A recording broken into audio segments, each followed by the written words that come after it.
Yo, what's up mga kabeks? Ayan, ano daw? Iusog ko nga palang aming sampayan kasi kailangan ko na space na to dahil meron darating dito na aming bagong gamit. Ayan, dumating na po sila. Ayan hindi yan yung baksa, hindi yung dalawang lalaki. Ayan, may bago tayo. Wash it.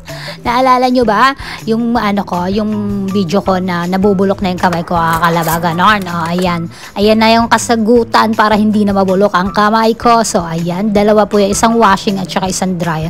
Ewan ko ba kay amo kung bakit niya pa pinaghiwalay, pwede naman iisa lang naman, diba? So ayan, ito yung dalawa na to, ito yung magsiset up kung paano pagpatungin yung dalawang washing. Ayan, ganyan tsura niyan. Pak, ganon, ganda niya, laki niya. Ayan, pag pumasok parang magta-travel sa ibang dimension, ganon, ayan. At syempre papakabog ba tayo, kailangan na yan gamitin ngayon na agad-agad, be, go.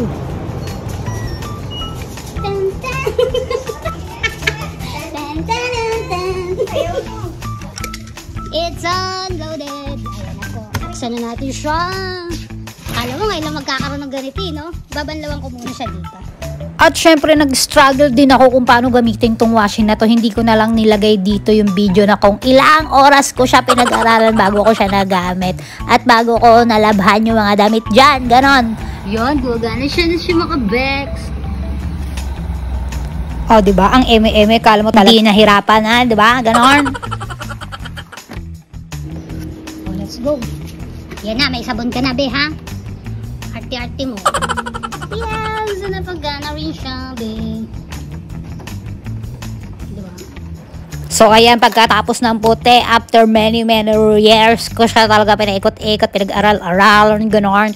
Nakatapos din tayo ng puti, ayan. Sinasampay ko ng mga puti, ayan, sumaseop-seop pa nga. So, ayan, natapos na rin tayo maglaba. Tapos na rin dyan yung decolor, hindi ko na pinakita kasi masyado na mahaba yung video. So, ayan, yung damit ko. At yung damit ni Coparot. Ayan, doon ko sinampay sa medyo mainit-init. Hindi ko muna ginamit dito yung dryer kasi mainit naman yung panahon. So, next time na lang or next video na lang yung dryer. So, ayan, nilinis ko rin po pala yung washing pagkatapos ko siyang gamitin. So, ayan, inopen-open muna. Hinayaan ko lang siya nabukas muna para medyo mawala yung amoy dun sa loob ng washing. So, ayan, follow my page yung YouTube channel for more videos.